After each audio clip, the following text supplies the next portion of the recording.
నమస్తే. మన దేశంలో ఈ రిజర్వేషన్ల గురించి నిన్న మొన్నటి వరకు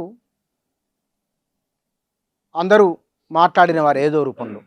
ఇప్పుడు దేశంలో అందరికీ రిజర్వేషన్లు వచ్చినాయి. అందరూ రిజర్వేషన్లు తీసుకున్నప్పుడు ఫలానా వారు ఫలానా సామాజిక వర్గానికి సంబంధించిన వారని ఎట్లా తెలుసుకోవాలో, వారు ఏ భక్తి విధానాన్ని, జీవన విధానాన్ని అవలంబిస్తున్నారో, వారు క్రైస్తవుల, హిందువుల, సిక్కుల, జైనుల, బౌద్ధుల, ఎవరు అనే విషయం తెలుసుకునేందుకోసమై పార్లమెంటు లేదా అసెంబ్లీలో ఒక చట్టం చేయలేదు. అయినప్పటికీ రెవెన్యూ అధికారులు ఫలానా వారు ఏ కులమో తెలుసుకొని వారి కులం సర్టిఫికెట్ ఇవ్వాలంటే కనుక ప్రధానంగా ఎస్సీల విషయంలో చట్టాన్ని ఉల్లంఘించి ముందుకొస్తున్నారు. మీరు ఫలానా ఎస్సీలు అయితే కనుక ఒక ముగ్గురు గుర్తించాలి, అవును వీరు ఎస్సీలని చెప్పాలి. ఒక ప్రభుత్వ ఉద్యోగి అతను రూఢీ చేయాలి అవునని. ఇది దళితుల హక్కుల ఉల్లంఘన అవుతుందా లేదా? ఇది మనిషి గౌరవప్రదంగా జీవించే విధానానికి వ్యతిరేకమా కాదా?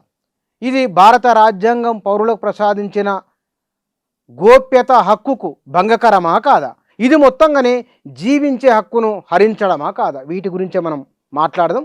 భారతీయ సమాజము, కులము, దాని ప్రభావము, అవకాశాలు మాట్లాడదు. వీటి మన దగ్గర మాట్లాడేందుకు ప్రొఫెసర్ తిరుమలి గారు. వీరు భారత రాజకీయాలలో కులంతో పాటుగా సామాజిక వర్గాలు అధికారము, సామాజిక వర్గాలు సంపద, ఎక్కడ ఏ కులం ఆధారంగా ఎట్లా సంపద అధికారం కేంద్రీకృతమైందో, సంపద వికేంద్రీకృతానికి భారత రాజ్యాంగం ఏమి చెప్పిందో, ఈ విషయాలకు సంబంధించిన లోతైన పరిశోధన చేసిన వారు, ఇంకా చేస్తున్నవారు, వారు మన దగ్గర వారితో మాట్లాడదాం. సార్ నమస్కారం.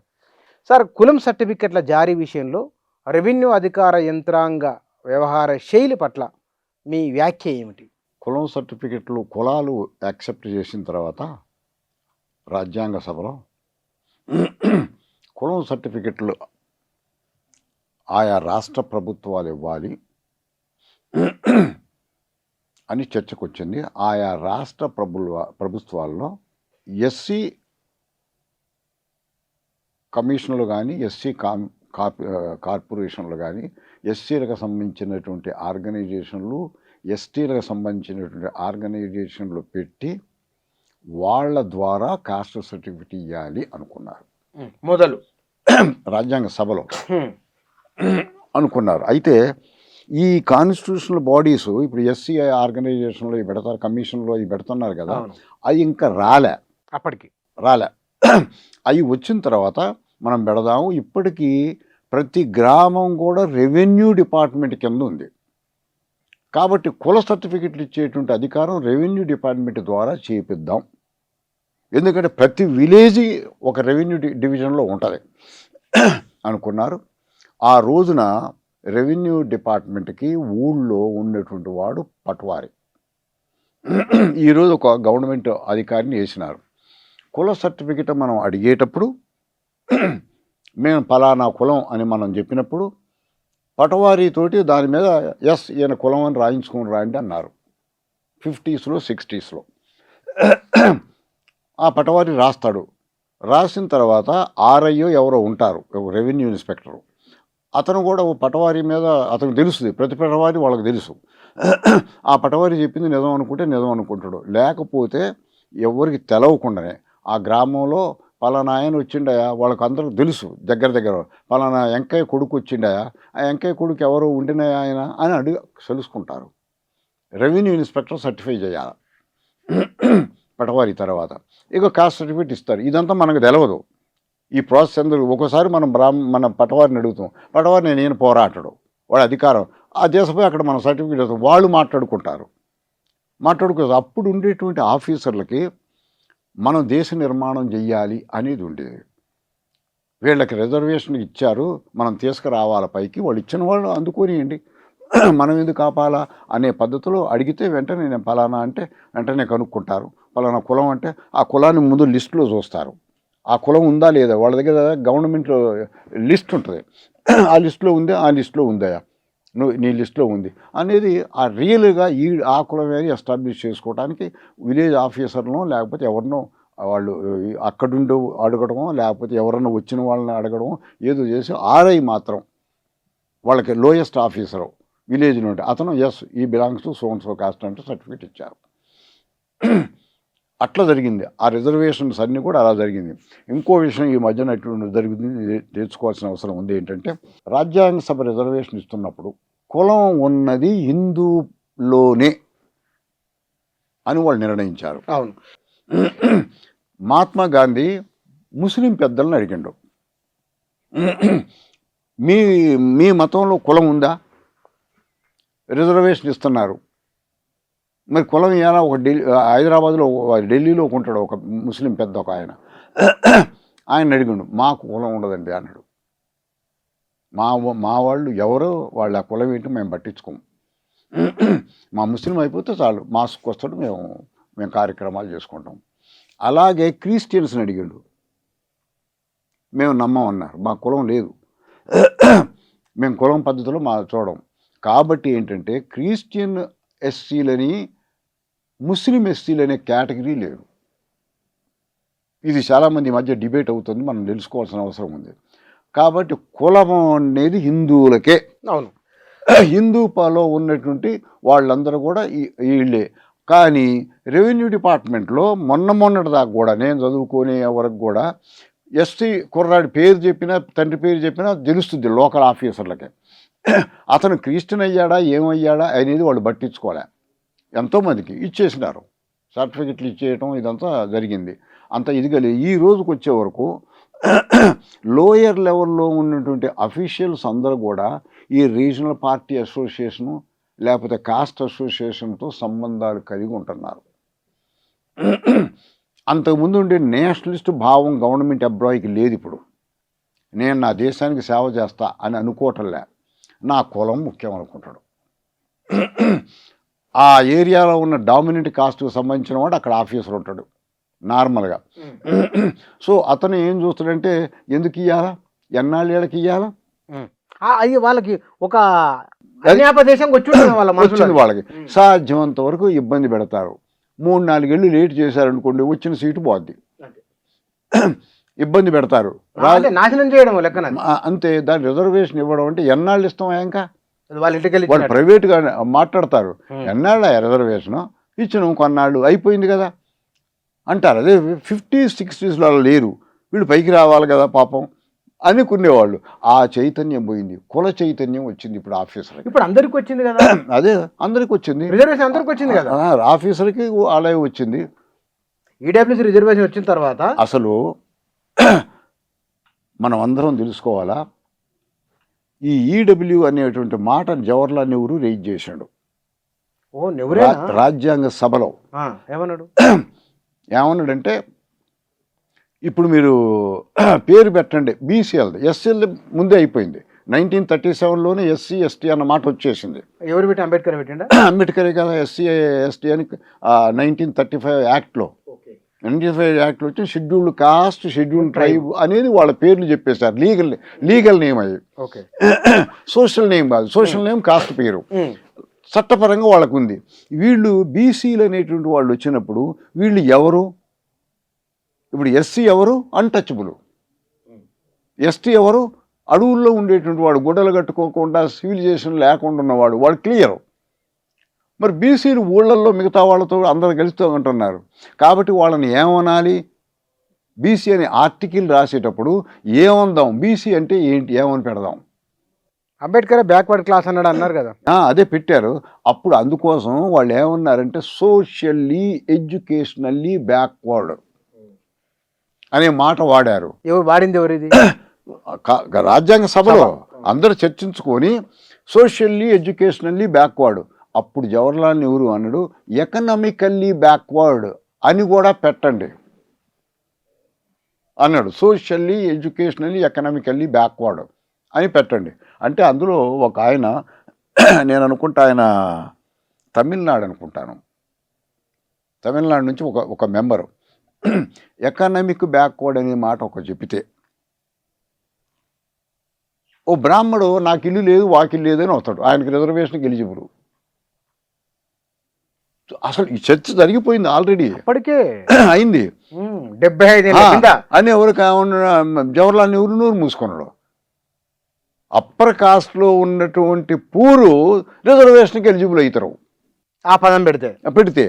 సోషల్గా బ్యాక్వర్డ్ని పట్టుకుంటున్నాం. ముందు సోషల్, వాడు బ్యాక్వర్డ్ అంటానికి ఎడ్యుకేషన్ ఉందా లేదా అని చూస్తాం. ఊళ్ళో పోయి ఎంత కష్టపడ్డాడో ఆయన. First BC commission chairman mandal, BP mandal, first BC commission మన తెలంగాణలోనా? కాదు కాదు, ఇండియాలో. పెద్ద రిపోర్ట్ అది 53లో వచ్చింది. అదే బీపీ మండలే కదా. మండల్ మండల్ కమిషన్ కాదు కాదు, మండలం మొన్న 80s 70sలో. ఆయన చాలా పెద్ద ఇది మేధావి. ఆయన ప్రతి ఊరికి పోయి ప్రతి ఊరికి మనుషులు పంపించి కులం పేరు చెప్తాడు. ఈ కులం ఏంటయా? వాళ్ళు ఏముంది సార్, ఒట్టిగా చాకులోడు గొడ్డలుచుకొని బతికేవాళ్ళు. ఆ చెప్పే పద్ధతిలో వాడు ఇన్ఫీరియర్ అని ఉంటుంది. ఎక్స్ప్రెషన్లో ఎలా ఉంటుంది? ఇప్పుడు ఊళ్ళో పోయి మనం అడుగు, పలానోడు అంటే పలానోడు ఏంటండి వాడు ఫస్ట్ క్యాస్టే చెప్తారు. పలానోడా వాడు ఏంటంటే మంగళూరు కాదండి అలా చెప్తారు. చెప్పిన వాళ్ళు చదువుకున్నారా? స్టేట్ గవర్నమెంట్ని అడుగుతాడు, మొత్తం ఎంతమంది ఏడవ చదువుకున్నాడు చూడండి అని చూసి అలా కాస్ట్లు ఐడెంటిఫై చేసాడు. దేశం మొత్తం తిరిగి బ్యాక్వర్డ్ కాస్ట్ లిస్టు తయారు చేశాడు.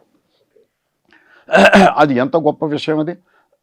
అంత కన్ఫ్యూజన్ బ్యాక్వర్డ్ కాస్ట్ ఎవరు అంటే కేర్ఫుల్గా కాన్షియస్గా ఆలోచించి ఈ జడ్జీలు లాయర్లు రాజ్యాంగ సభ ప్రొసీడింగ్స్ చదివినారో లేదో తెలియదు, ఎకనామిక్ బ్యాక్వర్డ్ అనేటువంటి దాన్ని ఇవ్వవద్దు అని రాజ్యాంగ సభ చెప్పింది. సోషల్లీ ఎడ్యుకేషనల్ బ్యాక్వర్డ్ ఎందుకు ఇవ్వాలా అంటే పైన కులం వాడితో సమానంగా వీడు ఎదగాల. పై కులం వాడిని మనం ఇంకా వాడికి ఏం చేయం. వాడికి రావాలా ఏదన్నంటే చదువుకొని ఉద్యోగం తెచ్చుకో. మేము జవడం ఖచ్చితంగా రాజ్యాంగానికి వ్యతిరేకించి ఈబీసీ తీసుకొచ్చినారు. ఇది కాన్స్టిట్యూషన్కి వ్యతిరేకం. ఎకనామిక్గా ఇవ్వకూడదు. ఇంకోటి నేను ఇప్పుడు చెప్తున్నా మీకు, ఎవరికైనా ఈబీసీ సర్టిఫికెట్ ఇచ్చినప్పుడు వాళ్ళ కులం సర్టిఫై చేశారా? చర్చనే లేదు కదా, ఆ చర్చనే లేదు. వాళ్ళ దగ్గర లేదు, లిస్ట్ లేదు, జాబితా లేదు. అప్పర్ కాస్ట్ రాజ్యాంగం రికగ్నైజ్ చేయలే. 340, 41, 42 ఆర్టికల్స్ కింద కులాలని రాజ్యాంగం గుర్తించింది. మిగతా వాళ్ళు ఎక్కడ? బ్రాహ్మణ్ అనే పేరు ఎట్లొచ్చింది? ఎక్కడొచ్చింది? రాజ్యాంగ సభలో చూడండి మీరు. ఇప్పుడు రెవెన్యూ డిపార్ట్మెంట్కి పోయి అయ్యా నేను బ్రాహ్మణ్ణి నాకు సర్టిఫికేట్ అంటే ఇస్తాడా? నీ పేరు లేదా మా దగ్గర అంటాడు. నేను కమ్మ అంటే ఇస్తాడా సర్టిఫికేటు? ఇయ్యడు. మరి వీళ్ళు ఎట్లా ఇస్తున్నారు? ఏమని ఇస్తున్నారు? నేను విన్న ఎవరినో అడిగిన, Venkaiah son of so and so not belonging to SC ST BC. వాడి కులం పేరు చెప్పాలా? వాడి కులం పేరు చెప్పట్లే. అదేంటిది? వీడి ఇన్కము ఎంతే ఉంది, వీడు ఎస్సీ ఎస్టీ బీసీ కాదు ఇస్తున్నారా? అట్లా సర్టిఫికేట్ ఇస్తున్నారు. వాడి కులం ఇప్పుడు ఏమైనా ఈ belongs to Kamma caste or Reddy caste, is income is this అని ఎట్లా? అది ఎంత? అది మ్యానిపులేషన్ ఎంత? మరి వీళ్ళు ఎందుకు జడ్జీలు ఎట్లా చెప్పారు? జడ్జీలకు ఆ మాత్రం లేదా? నేను వాళ్ళకి వ్యతిరేకం అని అంటలే, నేను కేవలం రాజ్యాంగంలో వాళ్ళు అనుకున్నదాన్ని నేను చెప్తున్నా. నెహ్రూ అడిగిండు ఎకనామిక్ బ్యాక్వర్డ్నెస్ పెడదామని, వాళ్ళందరూ మాట్లాడుకున్నారు. ఎకనామిక్ బ్యాక్వర్డ్నెస్ పెడితే అప్పర్ కాస్ట్లు వస్తారు. రాజ్యాంగం ఎందుకు రాసినారు? కులం పోవడానికి, జాతి కావడానికి. పై వాళ్ళని మనం గుర్తించడం, రాజ్యాంగం గుర్తించడం వాళ్ళని. పలానోడని మనం అనొద్దు, కులాన్ని పిలవద్దు. కింద వాళ్ళ కులాన్ని గుర్తిస్తున్నాం ఎందుకంటే వాళ్ళని పైకి తీసుకురావడానికి, వాళ్ళతో సమానం చేయడానికి. వాళ్ళతో సమానం చేసిన తర్వాత భారతీయులు ఒక జాతి అని చెప్పుకుందాం. భారతీయులు ఒక జాతి కాదని యూరప్ ఆ రోజు రెడిక్యూల్ చేసింది. మేము జాతీయ ఉద్యమం చేస్తున్నాం, మీ జాతి అరా మీరు? నవ్వింది, చర్చిలు నవ్విండు. మీరు జాత? మీ జాతీయ ఊళ్ళో ఏంటి మీరు అంటుకోకుండా ఉంటున్నారు ఊళ్ళో? మనిషి మనిషి మధ్య మనిషి మధ్య మీరు ఒకటే, మనమందరం ఒకటని అన్నారా మీరు? మీ జాతి కాదు అంటే కాన్స్టిట్యూషన్ సభలో వాళ్ళకి అదే అనిపించింది, సిగ్గు అనిపించింది. భారతీయులు జాతి కాదు అనేది సిగ్గు అనిపించింది. మన సర్వేపల్లి గోపాలు ఆయన లండన్లోనే ఉంటాడు. ఆయన ఎస్సీ రికగ్నైజ్ చేసే గ్రూప్కి ఆయన ఒక మెంబరు. వాళ్ళు తిరిగి వచ్చి ఇలా ఉంది ఆ దేశం అన్నాడు. నాకు అన్టచబిలిటీ ఉందని నాకు తెలుసు, కానీ ఇంత దారుణంగా అన్టచబిలిటీ అమానవీయమైన ఎవరు వాళ్ళని అంటుకోరా, వాళ్ళకి సెటిల్మెంట్ వేరా, వీళ్ళ సెటిల్మెంట్ వేరా నాకు తెలియదు. ఆయన హిందూయిజం మీద రాస్తుండే బోల్డ్ అని పుస్తకాలు. పేరేం పేరు? సర్వేపల్లి గోపాల్, సర్వేపల్లి రాధాకృష్ణ. సర్వేపల్లి రాధాకృష్ణ తెలియదు. సర్వేపల్లి రాధాకృష్ణ అంటే గోపాల్ అంటే ఆయన కొడుకు, నా టీచరు, అందుకని గోపాల్ అని పేరు వస్తుంటుంది. సో సర్వేపల్లి రాధాకృష్ణ ఆయన చూసి వచ్చి అన్నాడు, ఇంత సిగ్గు, మనం భారతదేశం ఎంత దారుణమా, చెప్పుకోలేము, యూరోప్లో పోతే పరుగు పోద్ది మనకి, ఎంత తొందరగా పోతే అంత తొందరగా వదిలేయండి, ఈ కులాన్ని వదిలేయండి అని చెప్పేసి వాళ్ళు అనుకున్నారు. అందుకోసమని సుపీరియర్ కాస్ట్ ఎవరైతే ఉన్నారో వాళ్ళని రాజ్యాంగం గుర్తించలేదు. వాళ్ళకి సర్టిఫికెట్ ఇచ్చేప్పుడు వాళ్ళ కులం పేరు చెప్పి సర్టిఫికెట్ ఇవ్వకూడదు. ఎంత దారుణం చేస్తున్నారో మీరు చూడండి. రెడ్డి కార్పొరేషన్ పెట్టినారు, లేకపోతే బ్రాహ్మణ కార్పొరేషన్ పెట్టారు. దానికి ఎవరిని చైర్మన్ చేయాలో నేను పోయి అడుగుతా, నన్ను చేయండి అంట. నన్ను ఎందుకు చేయను? మీరు అడిగారు కాబట్టి. బ్రాహ్మణ అనేటువంటి వాడు సర్టిఫికేట్ చేస్తారాడుగా, చట్టబద్ధంగా సర్టిఫికేట్ కావాలి. సర్టిఫికేట్ లేదుగా. నువ్వు బ్రాహ్మణ కార్పొరేషన్కి నువ్వు బ్రాహ్మణుడు ఉండాలా. మరి ఇగో నువ్వు బయ్యదా, నువ్వు బ్రాహ్మణమేనా, ఉందా నీకేమన్నా సర్టిఫికేట్? లేదు. ఆయన బ్రాహ్మణుడు మనకు తెలుసండి, రాజకీయాల్లో తిరుగుతుండ కదా అని చెప్పి చేయట్లా. అది అక్కడ ఇల్లీగల్ కాదు, కాన్స్టిట్యూషనల్ కాదు. ఎట్లా మీరు ఇస్తారు? ఎట్లా? ఈ రెడ్డి అనే మాట వాడకూడదు, కమ్మ అనే మాట వాడకూడదు, బ్రాహ్మణ అనే మాట వాడకూడదు, వైశ్య అనే మాట వాడకూడదు. అది రాజ్యాంగ సభకి, రాజ్యాంగానికి వ్యతిరేకం. ఆ కులాలు కాన్స్టిట్యూషన్ గుర్తించని కులాలు. మరి గుర్తించని కులాల విషయంలో ఏమో ఇట్లా వ్యవహరిస్తున్నారు. ఉదాహరణకు ఇవాళ పీర్ల పండుగ ఊర్లలో జరుగుతుంది. పీర్ల పండుగ హిందువులు 90% చేస్తారు.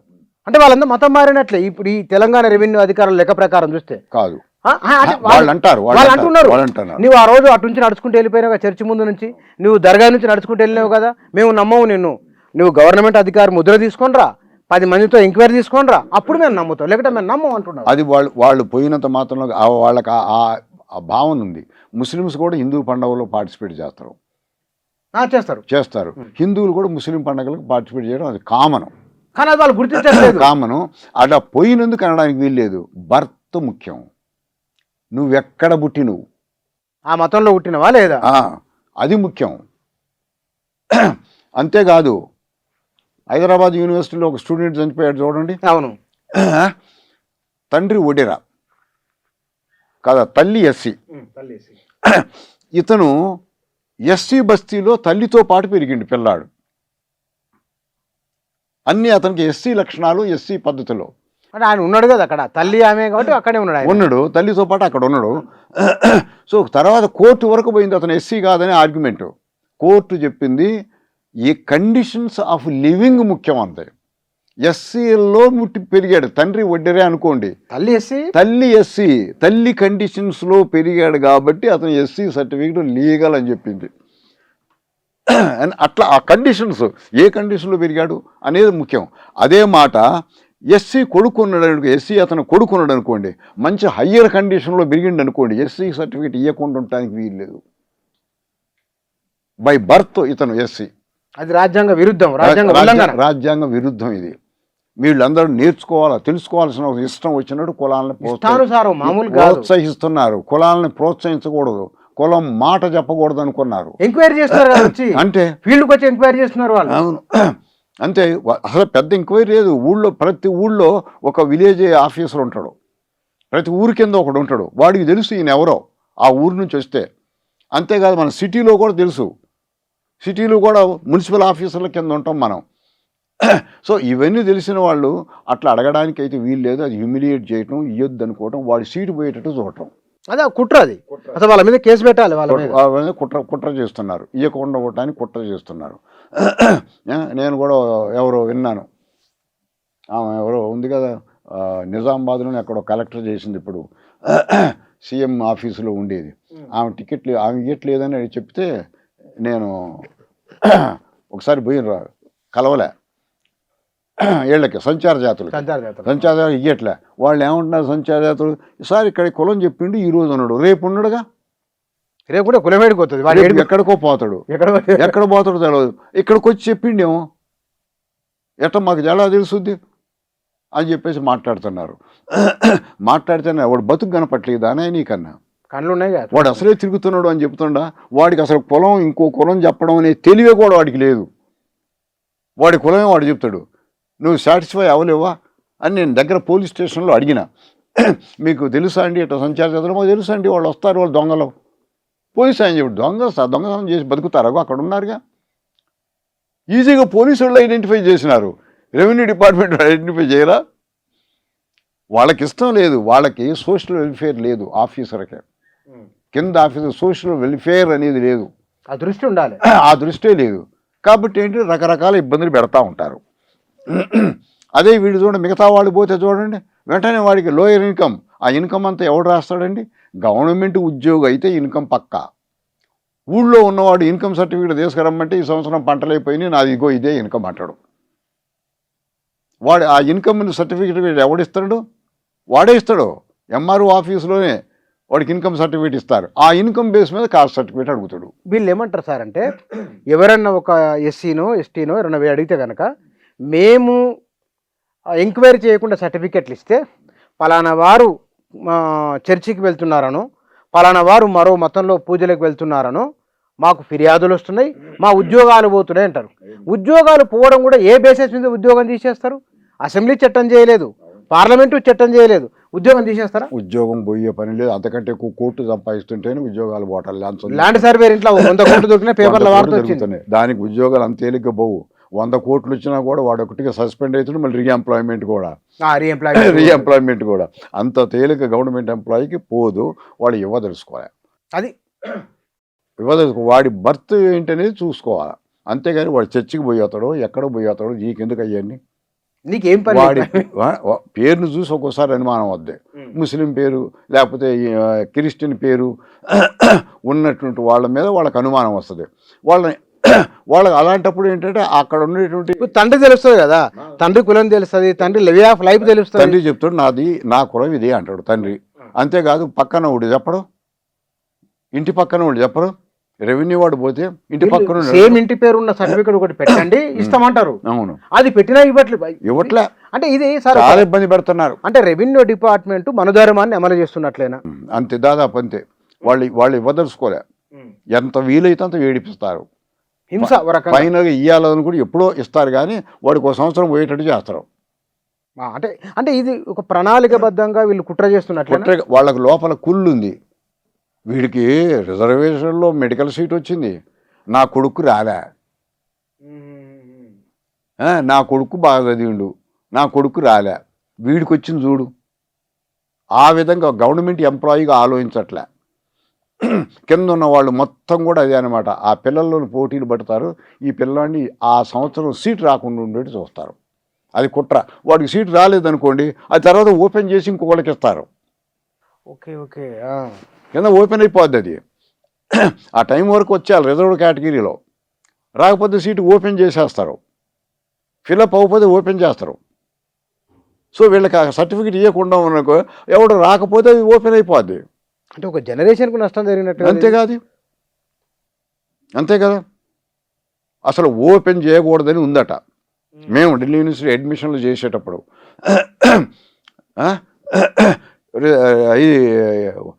మేము వచ్చిన వాళ్ళు చూపెడతాం, రాని వాళ్ళు ఇగో ఎస్సీకి ఇన్ని ఖాళీలు ఉన్నాయి, ఎస్టీలకు ఇన్ని ఖాళీలు ఉన్నాయి, బీసీలకి ఎన్ని ఖాళీలు ఉన్నాయి అని మేము చెప్తాం. చెప్పిన తర్వాత వాళ్ళు ఓపెన్లో పెట్టేసేయండి అంటున్నారు. ఓపెన్లో ఉన్నారా క్యాండిడేట్స్? ఉన్నారు, వాళ్ళని తీసుకోండి. ఇది పెద్ద కుట్ర అన్నమాట. ఓపెన్లో ఎందుకు సీట్లు ఖాళీ ఎందుకు ఉంచాలా? 45 సీట్లు ఉంటాయి ఒక్కొక్క క్లాసులో, 40 ఫిలప్ అయినాయి, 5 రాలే. ఓపెన్ చేయండి. ఓపెన్లో ఉన్న వాళ్ళని కింద మార్కులు ఉంటారు వాళ్ళని తీసుకోండి. అది జరుగుతుంది ఇక్కడ. అది అర్థం చేసుకోవాలి అందరం. ఇక్కడ రేవంత్ రెడ్డి ఏమంటాడు, కులమే ఉండొద్దు అని అంటారు, ముఖ్యమంత్రి చెప్తున్నారు. సరే, అది చాలా సంతోషం, ఒక ముఖ్యమంత్రి ఆ మాట అనడం, ఆయన స్కూళ్ళు ఇంటిగ్రేటెడ్ స్కూల్ అనే ఒక ప్రయత్నం చేస్తున్నారు కదా. మరి రెవెన్యూ డిపార్ట్మెంట్ ఏమో హ్యూమిలేట్ చేస్తుంది పబ్లిక్లో. అంటే పక్కింటిని అడగడం ఎంత అప్రజాస్వామికం అది. అవి ఒక రకంగా వాడిని వెలివేయడం కాదా? అంటే ఇప్పుడు ముఖ్యమంత్రి లేదా అధికార యంత్రాంగం, కలెక్టర్లు, వారిపై నియంత్రణ లేదా కింది వారిపైన? అట్లా వదిలేసినట్టే. కింద వాళ్ళు చెప్పింది కలెక్టర్ అంటాడు. మనం కలెక్టర్ దగ్గర పోతే కలెక్టర్ అంటే ఏం చెప్పినారా కింద అడుగుతుడు వాళ్ళని, సార్ ఇతను కాదు అని వాళ్ళు ఇస్తారు. మరి కాదట, నువ్వు కలెక్టర్ డైరెక్ట్ పోయి చేస్తాడా? అంతే మరి, కలెక్టర్ చేయడు కదా, కింద వాళ్ళతో చేపిస్తాడు. కొన్ని విషయాలు ఉంటాయి కలెక్టర్ డైరెక్ట్ ఇంటర్వ్యూని అయ్యాయి. ఇవి సీరియస్ ఇష్యూ కాదు వాళ్ళకి, ఇది సీరియస్ ఇష్యూ కాదు, పట్టించుకోరు. కలెక్టర్లు చాలా స్ట్రిక్ట్గా ఉంటారు. వీడికి ఎస్సీ కాదా, పో ఈ బాకు. కలెక్టర్కి అదే ఉద్దేశం ఉంటుంది లోపల.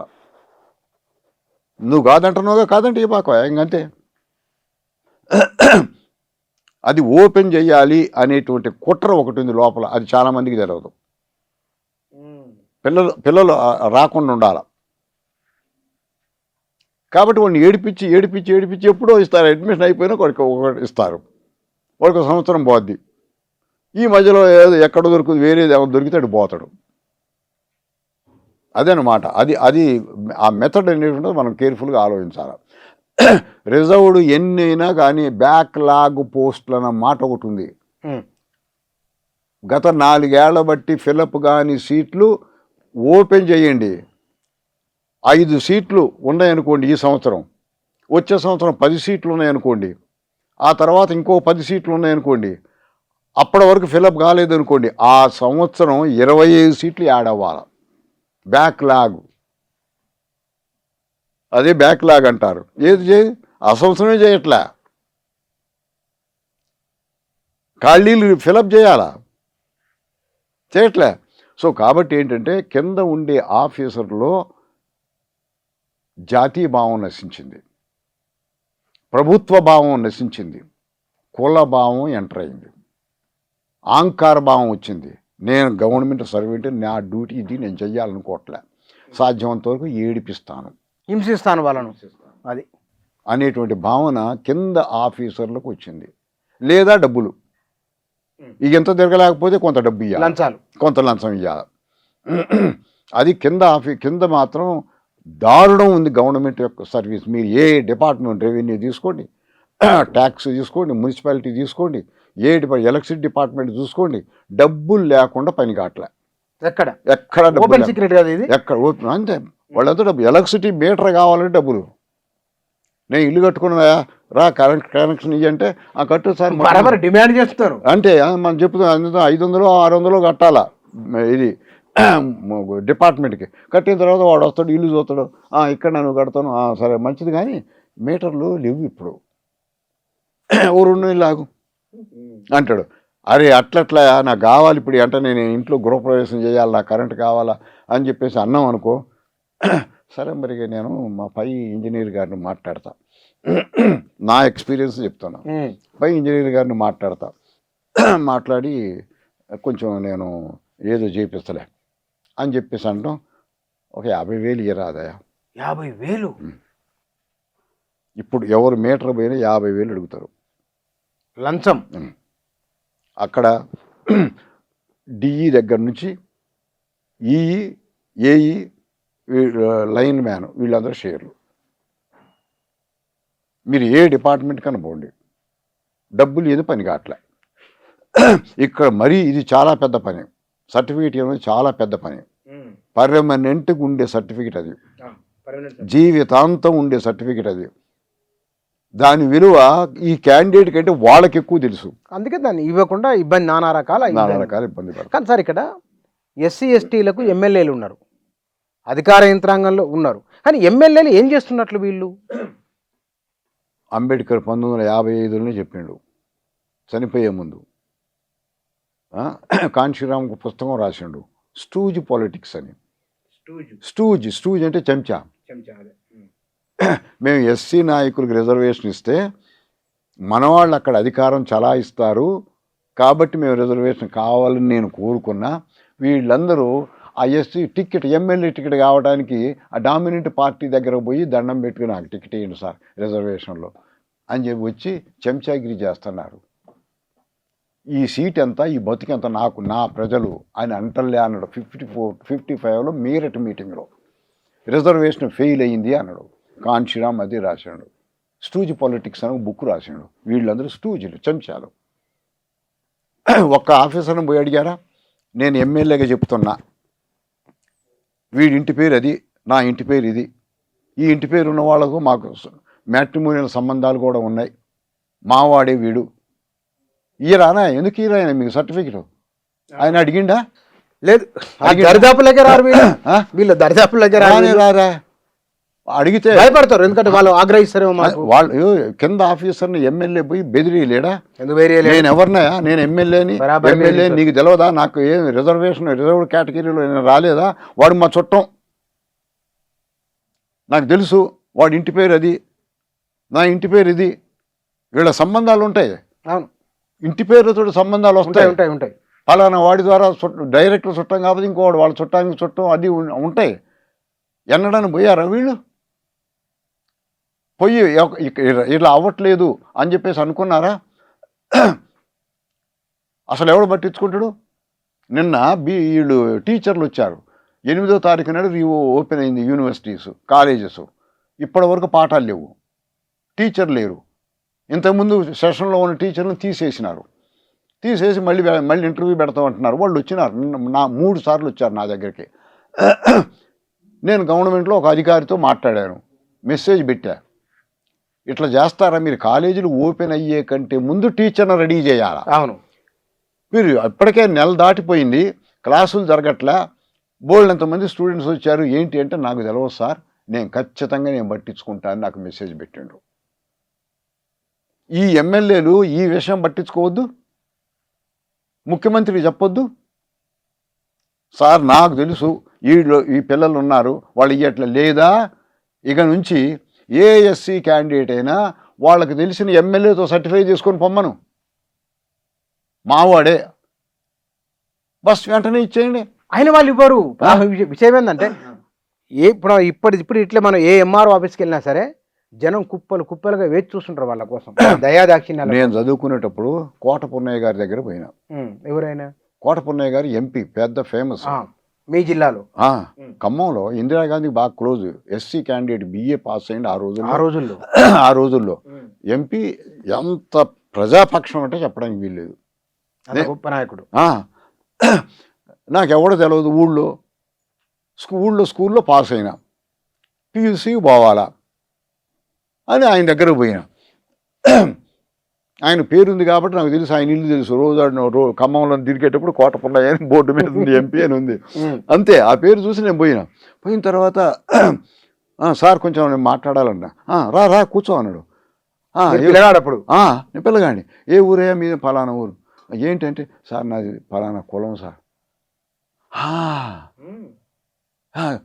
అయితే నువ్వు పైకి రావాలా?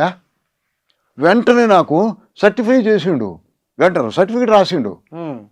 ఇలాంటి కులాల వాళ్ళందరూ పైకి రావాల్సిన అవసరం ఉంది కాబట్టి I certify the so and so person belong to so and so cost అని ఇచ్చిండు. నువ్వు పో ఎవరికైనా చెప్పు అని చెప్పాడు. తహసీల్దారులు ఇచ్చిండు మాట్లాడకుండా. అంటే ఆ రోజున వాళ్ళకి అంత కమిట్మెంటు. కింద ఉన్న వాళ్ళందరూ నాయన ఎస్సీ అర్థం చేసుకుని కింద వీడు పైకి రావాలన్నాడు. ఆయన సర్టిఫికెట్ ఇచ్చి నేను అడగలే సర్టిఫికేట్. ఎట్లా సార్ నేను ఎట్లా చదువుకోవాలి, ఎట్లా చేయాలంటే, నీకు పోవాయా, నీకు వస్తుంది, సీటు వస్తుంది, నేను రాసిస్తాను, పో, నువ్వు చదువుకోవాలి, పైకి రావాలా. మీలాంటి వాళ్ళు చదువుకోకపోతే బాగుండదు. నువ్వు ఎట్లా హెచ్ఎస్సీ పాస్ అయ్యి నువ్వు వెంటనే నువ్వు పీయూసీకి వెళ్ళాలా. అట్లా మాట్లాడేది అసలు ఎంత ఉత్తేజం వచ్చిందంటే, నేను పోయి మా ఫాదర్కి చెప్పిన. మా ఫాదర్ ఎక్కడో కమ్యూనిస్ట్ పార్టీలో ఉన్నాడు, ఏదో టీచరో ఏదో దొరుకుతులేరా నీకు, మా హయ్యర్ ఎడ్యుకేషన్ ఎందుకంటే, లేదు కోట పున్నయ్య గారు ఇలా చెప్పి చదువుకొని పైకి రా అంటాడు. నేను చదువుకుంటా, నాకు ఉద్యోగం వదిలే, నేను చదువుకుంటా అని చెప్పిన. మిగతా నేను చూసుకుంటా అని చెప్పిన. నేను పోయిన తహసీల్దార్కి తీసుకుపోయి చూపెట్టిన. మీ ఊరు పటవారితో ఒక సంతకం పెట్టించుకురాపో అన్నాడు. పోయిన పటవారి దగ్గర పోయినా సంతకం పెట్టేసాడు, కథం అయిపోయింది, అది పని టకటకటక అయిపోయింది. అయిపోయింది. ఆ, ఇప్పుడు అది లేదు కదా. ఆ ఆఫీసర్కి కూడా ఇవ్వాలి కదా, వీళ్ళ కింద నుంచి వచ్చిన వాళ్ళు ఇవ్వాలి కదా అని భావన ఉండేది. వాడికి మినిమం ఎవిడెన్స్ ఒక ఎంపీ గారు రికమెండ్ చేసిండు, ఊళ్ళో కూడా పలానా ఊరని కూడా తెలవాలిగా. ఆ పలానా ఊరు పటవారి మా ఊరుడని ఒక సర్టిఫికేట్ ఒట్టిగా సంతకం పెట్టినా కూడా ఓ ఈ పలానా ఊరు అందులో పెడతారు కదా, ఈ belongs to so and so village, so and so అది పంచాయత్ అని పెడతారు కదా. అందుకు తీసుకున్నారు, వెంటనే ఇచ్చేసినారు, ఇబ్బందే లేదు. ఈ రోజు లేరు. నేను అడిగేది ఏంటంటే కోట పున్నయ్య లాంటి వాళ్ళు లేరుగా ఇప్పుడు. ఎంపీలు ఎమ్మెల్యేలు కూడా ఎంపీలు లేరు కదా, అది దౌర్భాగ్యం. ఎలాంటి వాడు ఆయన? డైరెక్ట్గా ఇందిరాగాంధీతో డైరెక్ట్ సంబంధం, ఆయనకి రాజ్యసభకు తీసుకుపోయింది ఇందిరాగాంధీ, ఆయన ఉపయోగించుకోవాలి అక్కడ అని. అప్పుడప్పుడు వచ్చి ఓళ్ళలో కూర్చుంటే ఆయనే ఓళ్ళలో తిరుగుతాడు. అలాంటి వాళ్ళు ఉన్నారా? ఈరోజు ఎమ్మెల్యే అయ్యారంటే ఓళ్ళల్లో తిరిగి ఏం జరుగుతుందో తెలుసుకొని వాళ్ళు విషయం పట్టించుకుంటే, ఒక్కసారి పోయి ఎంఆర్ఓకి చెప్తే ఎమ్మెల్యే కూడా మాట్లాడేది పోనే పోనీ ఎమ్మెల్యే ముఖ్యమంత్రికి చెప్పొద్దు, సార్ ఇట్లా కులాలకి సర్టిఫికేట్ ఇట్లా ముఖ్యమంత్రికి చెప్పాలి, ఆయనకి అన్ని చెప్పాలి కదా. చెప్పాలి, వీళ్ళు చెప్పాలి, మీరు చెప్పాలండి ఆ కింద వాళ్ళకి ఇవ్వమని ఏడిపిస్తున్నారు అని ఒక్క ఎమ్మెల్యే చెప్తున్నాడా? ఎమ్మెల్యేకి ఏంటి నెక్స్ట్ టైం వాళ్ళ దయాదాక్షిణ్యంలో మళ్ళీ నేను ఎమ్మెల్యే అవ్వాలి, లేకపోతే మంత్రి కావాలా, ఎమ్మెల్యే అయినా మంత్రి కావాలా.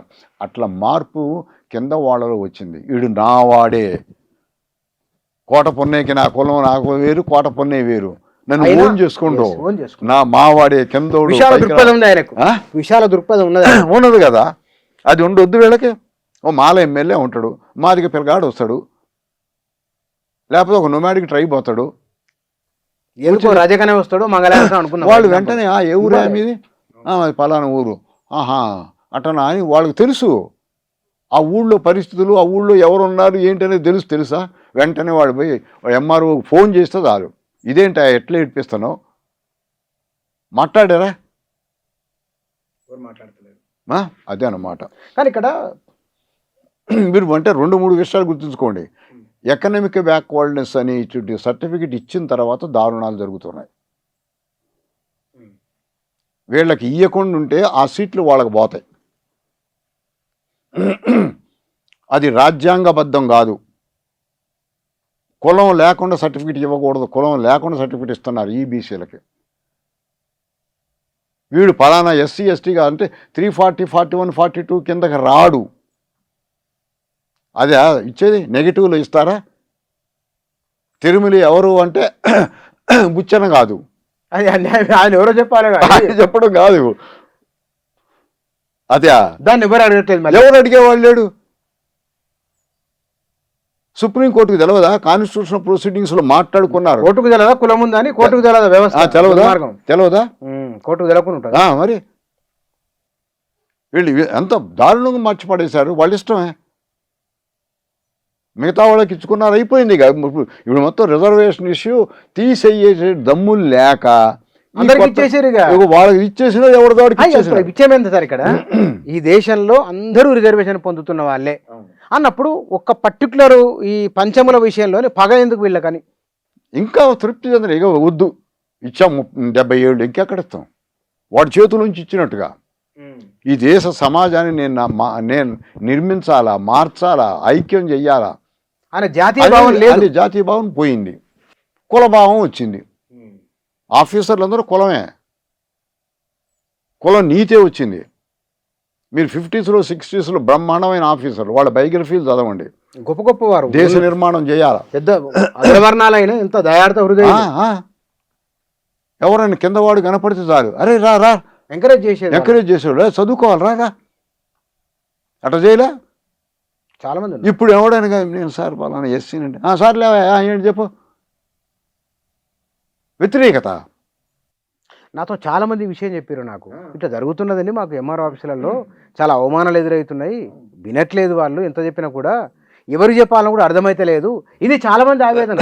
పొలిటికల్గా తీసుకుపోవాల్సిందే, ఎమ్మెల్యేలు చెప్పాలా, ముఖ్యమంత్రి దగ్గర తీసుకుపోవాలా, కనీసం కోర్టును జోక్యం చేసుకోవాలి కదా. కోర్టు జోక్యం చేసుకోవట్లేదు, కోర్టును చెప్పాలి తప్పదా మీరు చేస్తున్నది అప్రజాస్వామికం, అన్కాన్స్టిట్యూషనల్, ఇది నిరాకరించొద్దు వాళ్ళ కోర్టున మరి పెద్ద విశాల హృదయం చేసుకొని స్పందించాలి. లోయెస్ట్ లెవెల్ ఆఫీసర్ సర్టిఫికెట్ ఇవ్వాలనేది ఎందుకు నిర్ణయించారంటే ఆ ఊళ్ళన్నీ వాళ్ళ కింద ఉంటాయి. రెవెన్యూ డిపార్ట్మెంట్ కిందనే ఎందుకు ఉంచారు? వీళ్ళు సోషల్ వెల్ఫేర్ డిపార్ట్మెంట్ కిందకి రిజర్వేషన్ ఇష్యూ తీసుకురాలే. ఎందుకంటే సోషల్ వెల్ఫేర్ ఆఫీసర్ కింద అన్ని గ్రామాలు ఉండవు, గ్రామాలతో సంబంధం ఉండదు, రెవెన్యూ డిపార్ట్మెంట్కి ఉంటుంది. వాళ్ళు ముందు చర్చించుకొని వాళ్ళకే ఇద్దాం అనుకున్నారు. ట్రైబల్ వెల్ఫేర్ ఆఫీసర్ ఉంటాడు, ఆయనకు సంబంధం లేదు గ్రామాలతో, ట్రైబ్స్ తోటే సంబంధం. ఏ ట్రైబ్ అయినా ఆయన దగ్గరకు రావాలంటే రెవెన్యూ డిపార్ట్మెంట్ సర్టిఫికెట్ ఇవ్వాలి. రెవెన్యూ డిపార్ట్మెంట్కి ఓళ్ళ మీద పెత్తనం ఉంది కాబట్టి వాళ్ళ చేతులు పెట్టారు, వాళ్ళు నాశనం చేస్తున్నారు. Revenue tribal and social welfare departments కూడా అంటించుకోవాలి. అంటే ఈ రెవెన్యూ వ్యవస్థలో సమూల మార్పులు రావాలి. మార్పు రావాలి. రెవెన్యూ డిపార్ట్మెంట్లో మార్పులు తీసుకురావాలి. రెవెన్యూ డిపార్ట్మెంట్లో అవసరమైతే ఒక సోషల్ వెల్ఫేర్ ఇన్స్పెక్టర్ని పెట్టుకోవాలి. సోషల్ వెల్ఫేర్ ఇన్స్పెక్టర్ ఒకటి ఉండాలి, ట్రైబల్ వెల్ఫేర్ ఇన్స్పెక్టర్ ఒకటి ఉండాలి. వాళ్ళకు తెలుసు కులాన్ని గురించి, అది చేసుకోవాలి. అవన్నీ ఇప్పుడు గవర్నమెంట్కి అనుకుంటే ఉంటుంది, గవర్నమెంట్ అనుకోవట్లే, మార్పు తీసుకురావాలనుకోవట్లే. మరి ఓట్లు ఎట్లా ఇస్తారు? రిజర్వేషన్ ఇచ్చిన ఇబ్బంది పెడితే ఓట్లు ఎట్లా పడతాయి? ఓట్లు ఎట్లా ఇస్తారు? ఓట్లకు వచ్చేవరకు ఏదో ఇస్తారు, డబ్బులు ఇద్దాంలే అనుకుంటారు అంతే. ఇంత పెద్ద ఇష్యూ ఓటర్ వరకు ఇంకా పోలే. ఈ చదువుకున్న పిల్లల సమస్య ఇది. అదే అదే అదే గ్రామంలో ఉన్న అందరూ అదే మన పిల్లాడికి ఇబ్బంది అవుతుందిరా, ఎందుకు అవుతుంది ఇది వాళ్ళకి రీచ్ కావాలి, ఇంకా రాలే. అది అదే రీచ్ వాళ్ళలో ఆ మార్పు వస్తే అప్పుడు గవర్నమెంట్ నోరు మూసుకుంటుంది. అప్పుడు ఓకే, వాళ్ళలో ఆ ఓటర్లో ఎదురు తిరిగే తత్వం రావాలా. ఒకడికి రిజర్వేషన్లు టికెట్ ఇవ్వలేదనుకో వెంటనే తహసీల్దార్ దగ్గర పోయి ధర్నా చేయాలి, ఏంట్రా నువ్వేం చేస్తున్నావు అని బెదిరియాల. ఆ మార్పు వాళ్ళలో రావాలా. Social welfare and tribal welfare department నిధులు అంటించుకోవాలా. కాన్స్టిట్యూషన్ సభ అనుకుంది కానీ వాళ్ళని అప్పుడు చేయాలి, ఎందుకంటే రాలే. ఇంకా ఈ రోజున వాళ్ళకి సంబంధం ఎస్సీ అతను పోయి నేను సార్ ఎస్సీ అతను నాకు లోన్ ఇవ్వండి అని అడుగుతాడు. ఎస్సీ కార్పొరేషన్లో సర్టిఫికేట్ కావాలంటే రెవెన్యూ మొత్తం వాళ్ళ చుట్టే ఉన్నారు, మొత్తం వీడే. వాళ్ళు వచ్చి మాట్లాడొద్దు, వాళ్ళు కూడా చెప్పొద్దు వీళ్ళకి. అదేంటా నాకు తెలుసాయా వీళ్ళు ఎట్లా ఏడిపిస్తున్నారు మీరు అని ఈ బాడీలు అడగడమే కాదు, రెవెన్యూ డిపార్ట్మెంట్లో ఖచ్చితంగా ఒక ఇన్స్పెక్టర్ ఉండి చూడాల్సిందే రిజర్వేషన్ ఇష్యూ. మీరు సార్ ఈ విషయంలో ముఖ్యమంత్రికి సంబంధిత శాఖ మంత్రికి మీరు చేసే ఒక సూచన ఏమిటి? ముఖ్యమంత్రికి శాఖ మంత్రికి వాళ్ళు ప్రజల వ్యవహారాలు ఏంటి అనేటువంటి చూడటల్లా. ఇగో మేము ఏం ప్రోగ్రాం తెచ్చినాం, ఇదిగో మేము ఇది చేసినాం, అది చేసినాం అని అదే చెప్పుకుంటున్నారు. కింద లెవెల్లో ఎంతవరకు జరగాల్సిన పనులు జరుగుతున్నాయి అనేటువంటిది ప్రభుత్వాలకి మినిస్టర్లకు పట్టటల్లా. మనం మినిస్టర్ దగ్గర పోయి చెప్పినా కూడా ఈ విషయాన్ని పట్టించుకోవడం, సరేలే చూద్దాంలే అంటాడు. మినిస్టర్ చెప్పినా కింద ఆ ఉద్యోగి మినిస్టర్ చెప్పిన మాట కూడా వింటలే. వాళ్ళంతా వాళ్ళు బాగా అథారిటీని తయారైపోయినారు. సో ఈ విషయాన్ని ప్రభుత్వం కావాలి. నిన్న ఒక ఆఫీసర్కి నేను చెప్పితే సెక్రటేరియట్ ఇంకా అవ్వలేదా సార్ అన్నాడు. అంటే వాడు అడ్మిషన్లు అయిపోయినాయండి, క్లాసులు లేవు అక్కడ, అలా ఉండదు అట్లా. నేను ఢిల్లీలో పనిచేశాను, 1 month ముందు మేము ఇంటర్వ్యూలు పెట్టి క్యాండిడేట్ని టీచర్ని తయారు చేస్తాం. టీచర్ని ఆ రోజే చెప్తాం, నువ్వు పలానా పేపర్ టీచ్ చేయాలి, నువ్వు తయారవ్వమని చెప్తాం. అడ్మిషన్ అయినాక వాడికి 2 నెలలకి వాడిని పిలిచి ఈ క్లాసులు నీకు తీసుకోమంటాం. అట్లా ఇప్పుడు నెల దాటిపోయింది, క్లాసులు లేవు అంటే నాకు తెలియదు సార్, నేను ఖచ్చితంగా చేస్తాను, నేను కన్సర్న్ అథారిటీ కనుక్కుంటాను అన్నాడు. అలా మనం పోయి చెప్పాలి, ఎస్సీ డిపార్ట్మెంట్లో ఉన్న ఆఫీసర్కి చెప్పాలి, వీళ్ళు రెవెన్యూ డిపార్ట్మెంట్ ఇవ్వట్లేదని. అప్పుడు వాళ్ళు రెవెన్యూ సెక్రటరీతో మాట్లాడతారు, వాళ్ళతో కూడా మాట్లాడాలి. అదే ఇంకా అది ఉద్యమంగా తీసుకురాలే, వాళ్ళు ఇండివిజువల్గానే ఉంది. ఆ ఉద్యమం తీసుకురావాలి. ఇది ఒక కుట్ర జరుగుతుంది, ఓపెన్గా చేయటం కోసం కుట్ర జరుగుతుంది. సీట్లు ఫిలప్ కాకుండా ఉండేటువంటి ప్రయత్నాలు చేస్తున్నారు. ఇది ఈ కుట్రలో నుంచి బయటికి తీసుకురావాలా. తర్వాత కింద ఆఫీసర్ కులాంకారంతో కాదు, దేశ తత్వం ఉండాలి, ప్రాంత తత్వం ఉండాలి, సామాజిక స్పృహ ఉండాలి. అంతేగాని నాకు ఉద్యోగం వచ్చింది వీడి సంగతి చూస్తా అనేటువంటిది రాకూడదు. ఈ విషయం ఖచ్చితంగా ప్రభుత్వం దృష్టికి పోలే. ఈ చిన్న విషయాలు వాళ్ళకి, ఈ చిన్న విషయాలు మాకు ఇంత నష్టం జరుగుతుందని ప్రభుత్వానికి వివరించాలి. వీళ్ళు ఒక ఉద్యమాన్ని నిర్మించుకోవాలి. Right sir, thank you. మన దగ్గర జరుగుతున్న వాస్తవానికి అల్పమైన స్వల్పమైనట్లా కనబడతాయి, కానీ ఒక సర్టిఫికెటు ఒక కుటుంబాన్ని ఒక తరం మీద ప్రభావం చూపిస్తుంది. అది చిన్నదే కావచ్చు, కానీ ఇవాళ అధికార యంత్రాంగం ఆలోచనలో రావాల్సిన మార్పు ప్రధానంగా అధికారంలో ఉన్నవాళ్ళు గుర్తించవలసింది, సరిచేయవలసింది, అధికారులను సూచనలు ఇవ్వాల్సింది, మార్గదర్శకాలు ఇవ్వాల్సింది ప్రభుత్వంలో ఉన్న పెద్దలు. ఇది కొన్ని లక్షల కుటుంబాలపైన ప్రభావం చూపిస్తుంది. కాబట్టి ఇకనైనా సరే క్షేత్రస్థాయిలో జరుగుతున్నదేమిటో పరిశీలించి తగు చర్యలు తీసుకుంటారని కోరుకుందాం. Thank you.